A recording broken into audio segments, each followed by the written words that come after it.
समीर भट्टको चाहिँ अब केही पनि काम छैन, हावामा चलेको, बाउले गर्दा चलेको भन्नेहरूको लागि चाहिँ म केही भन्न मन लाग्यो। यस बाउले गर्दा चाहिँ चलेको। यस विराज भट्ट एकदमै ट्यालेन्टेड आर्टिस्ट, हाम्रो छोराले लन्च गर्नुभयो, त्यसपछि छोराले के गर्यो सबैलाई थाहा नै छ होला। यस 12 गाउँ मुभी चाहिँ केही टाइम अघि रिलिज भएको थियो, जुन चाहिँ नेपाली फिल्म इन्डस्ट्रीमा चाहिँ सुपर हिट चाहिँ साबित भइसकेको छ। यस म यहाँ समीर भट्टलाई चाहिँ सपोर्ट गर्न चाहिँ आएको होइन, मलाई ठिकठाक नै लाग्छ, त्यस्तो बवाल चाहिँ लाग्दैन। बट मलाई चाहिँ चित्त नबुझेको कुराहरू चाहिँ धेरै छ। समीर भट्टको मुभी बलिदान रिलिज हुनै पाएको छैन।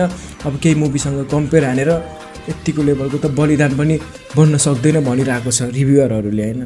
सिरियसली यार के भन्नु यार। अनि मान्छेहरू चाहिँ के भएको, बाउले गर्दा चल्यो अरे हो त, बाउले गर्दा चले पनि द्याट्स नट म्याटर के, कलाकारले चाहिँ के दिइरहेको छ। समीर भट्टको हामीले 12 गाउँमा अलरेडी पर्फर्म देखिसकेका छौँ, कुन लेभलको पर्फर्म गर्नुभएको थियो आफ्नो डेब्यू मुभीमा।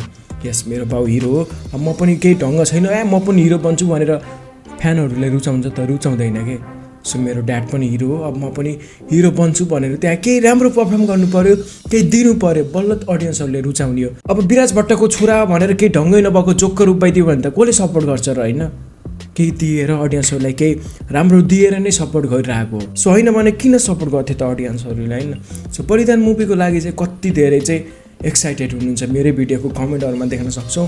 सो बलिदानको चर्चा परिचर्चा एकदमै धेरै छ, किनकि त्यो समीर भट्टलाई अलरेडी देखिसकेको फ्यान्सहरूले चाहिँ फेरि पनि ठुलो पर्दामा हेर्नको लागि चाहिँ एकदमै धेरै एक्साइटेड हुनुहुन्छ सिरियसली। सो विराज भट्टको छोरा आफ्नो ठाउँमा छ, तर समीर भट्टले पनि केही दिएर नै अडियन्सहरूले सपोर्ट गरेको है होइन। 12 गाउँ पनि राम्रो नै थियो मुभी, अहिले आउटल मुभी रिलिज भइसकेपछि। सो 12 गाउँ आउटलको 5% पनि छैन भन्नेहरू पनि देखेँ मैले होइन।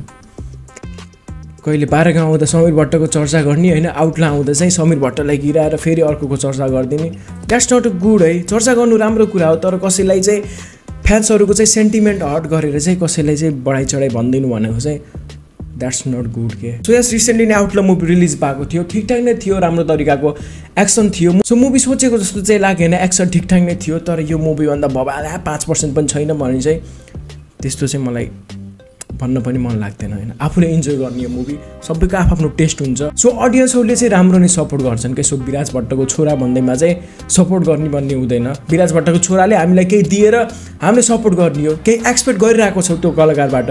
सो त्यही भएर चाहिँ ढुक्क भएर सपोर्ट गरिरहेको हो होइन। सो मैले समीर भट्टको बारेमा भिडियो बनाइरहँदा चाहिँ समीर भट्टको फ्यान होला भनेर नसोच्नु होला। मलाई राम्रो लाग्ने आर्टिस्ट हो, मैले राम्रो कलाकारहरू राम्रो मुभीलाई चाहिँ खुलेर सपोर्ट गर्न मन लाग्छ कि। सो यो फ्यान्सहरू जसले हेड फैलाइरहेको छ, सो रिभ्युअरहरू कम्पेयर हानिरहेको छ, 5% पनि छैन भनिरहेको छ। सो बलिदान मुभी रिलिज हुन दिन्न अनि थाहा हुन्छ 5% छ छैन, त्यति बेला नै थाहा हुन्छ कि। सो बलिदान मुभी चाहिँ गएको पालिको दसैँमा नै रिलिज हुने भन्ने कुरा थियो, तर अझै बवाल दिम्न, अझै बवाल नै बनाइदिम्न भनेर चाहिँ डाइरेक्टर सन्तोष सेनले एकदमै बवाल गरेको चाहिँ हामीले सोसियल मिडियामा पनि देख्न सक्छौँ। सो पोस्टरहरू पनि अलरेडी आउट भइसकेको छ। सो समीर भट्टको लागि चाहिँ म एकदमै धेरै एक्साइटेड छु। सो हजुरहरू चाहिँ कतिको एक्साइटेड हुनुहुन्छ नि विराज भट्ट ल्याएर समीर भट्ट केही ढङ्ग पनि छैन होइन। सो फिल्म खेलिरहेको छ, सो अडियन्सहरूले चाहिँ त्यसै सपोर्ट गर्नुभएको होइन त। सो हजुरहरू चाहिँ कतिको एक्साइटेड हुनुहुन्छ नि बलिदान मुभीलाई लिएर, कमेन्ट गर्नु होला है त। च्यानलमा जो नयाँ हुन्छ लाइक सब्सक्राइब अनि कमेन्ट गर्न नबिर्सिनु होला। हामी अर्को भिडियोमा स्योर भेट्नेछौँ, त्यतिन्जेलसम्मको लागि मलाई पनि बिदा दिनुहोस्। बाई, जय नेपाल।